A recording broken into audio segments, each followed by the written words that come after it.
es muy importante porque en el Antiguo Testamento se hablaba de un nuevo pacto, un nuevo y último pacto que el Señor haría, y cuando se clausura el canon del Antiguo Testamento, ese pacto no se llevó a cabo nunca. Pasaron siglos. Recuerden que entre lo último que se escribió, se profetizó del Antiguo Testamento hasta el Nuevo Testamento hay más de 400 años.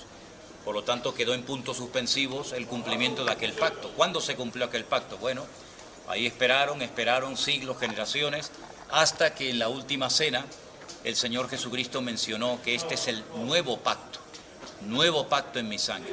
A lo largo de la historia, Dios había hecho diferentes pactos, ¿verdad? Con Israel, con Abraham, con David, etcétera. Pero este es un pacto completamente diferente porque es un pacto basado en su muerte, ¿verdad? Es un pacto de sangre y es un pacto donde iba a abolir de una vez por todas muchísimas cosas que habían permanecido como parte de la cultura del pueblo de Israel, donde ya el Señor amplía, ¿verdad?, la posibilidad de que todo el mundo pueda ser salvo, todo el mundo pueda formar parte de la relación personal con Dios. En el Antiguo Testamento, salvo excepciones, salvo raras excepciones, Dios mantenía un pacto, una relación a nivel nacional con un pueblo, ¿ok? Pero en el Nuevo Testamento vemos que el énfasis de Dios está en una relación personal con cada persona que abrace y crea en el Señor Jesucristo como el Mesías, como su Señor y Salvador personal, ¿no? Entonces aquí fue, vamos a suponer que fuera aquí, ¿no?, donde el Señor celebró ese último y definitivo pacto.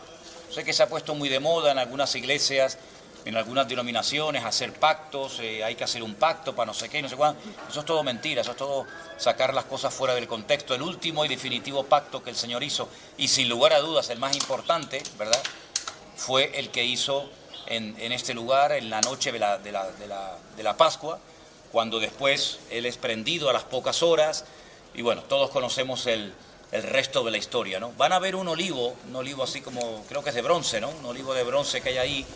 Y si ustedes han leído la carta de Pablo a los romanos, se van a dar cuenta de que él habla de un olivo genuino, verdadero, y un olivo silvestre, ¿verdad?, que es desgajado, se hace un injerto contra natura, porque a nadie se le ocurriría quitar las ramas verdaderas del olivo y plantarla o injertar un olivo silvestre, ¿no?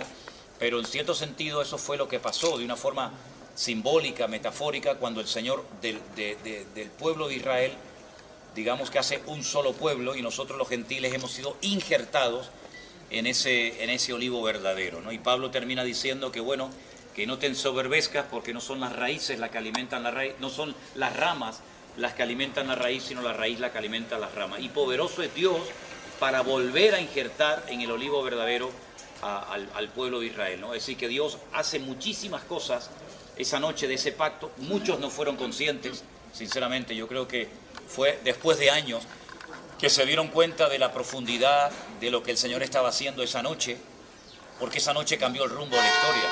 Sin ese pacto, pues nuestra relación con Dios sería prácticamente imposible, ¿no?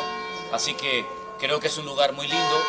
Y bueno, y si fue también este lugar el aposento alto, pues con más motivo todavía. Solamente decirles que el apóstol Pablo, cuando escribe la carta a los Corintios, en 1 de Corintios 15, él habla acerca de que 500 hermanos le vieron a la vez después de la resurrección. Sin embargo, Lucas tomó nota, que es un hombre muy detallista, y él se da cuenta de que en el aposento alto no estaban esos 500 testigos que le vieron resucitar.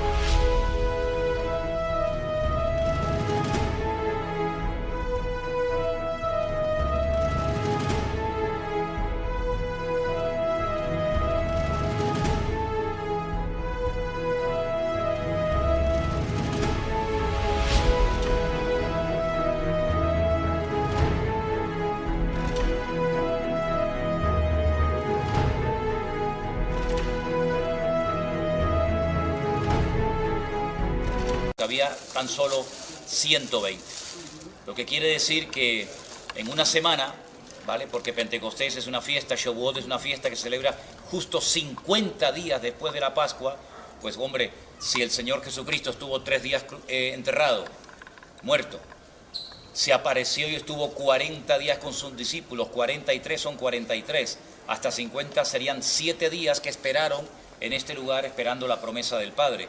Cuando llegó ese día, Lucas dice que había tan solo 120 personas. 380 habían desaparecido. ¿Dónde estaban? Nadie lo sabe. La Biblia no lo relata, ¿no? Pero lo que sí la Biblia cuenta, que los que supieron esperar fueron bendecidos y tuvieron una experiencia única en la historia, que nunca había sucedido semejante experiencia en un grupo de 100 y pico personas, donde incluso dice que María, la madre del Señor Jesucristo, también estaba ese día, en el día de Pentecostés.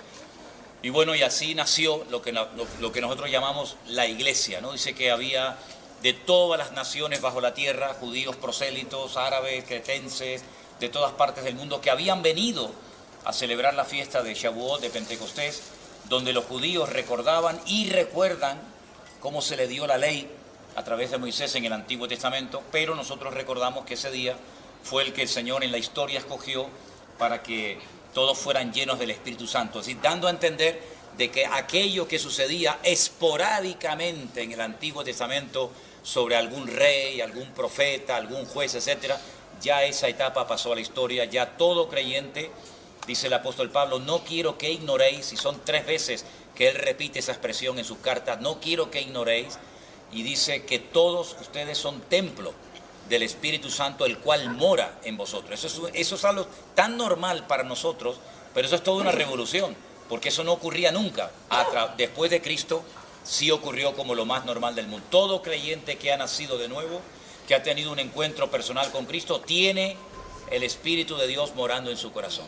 Independientemente de las experiencias que haya tenido posteriores a la conversión es la garantía de que el Espíritu Santo mora en ti y te da testimonio, ¿sí? Así que todo eso ocurrió aquí en esta casa que la vamos a visitar ahora, ¿sí? ¿Vale? Adelante. Muy buenos días, queridos hermanos, que el Señor les bendiga. Aquí estamos grabando en la puerta de lo que conocemos como el cenáculo o también el aposento alto. Aquí a mis espaldas, en la parte de arriba, es donde el Señor Jesucristo, dice la tradición, que partió el pan y el vino y lo repartió a sus discípulos y se estableció el nuevo pacto. Estamos en este momento en el monte de Sión. Aquí, a este lado, a este costado, tenemos la tumba del rey David, que también le hemos visitado en esta mañana, y nos vamos a dirigir ahora al Museo del Templo, donde está todo listo y preparado para el tercer templo cuando se reconstruya. Así es que estamos disfrutando de una mañana preciosa. Hemos visitado en este momento el aposento alto, hemos visitado la tumba del rey David, y ahora vamos a salir, o vamos a entrar, mejor dicho, por la puerta de Sión, una de las puertas que nos comunica con la vieja ciudad de Jerusalén. Saludos para todos, que el Señor les bendiga, gracias a los que están orando por nosotros, y seguimos en este día recorriendo y visitando muchísimos lugares importantes de esta ciudad de Jerusalén. Shalom para todos.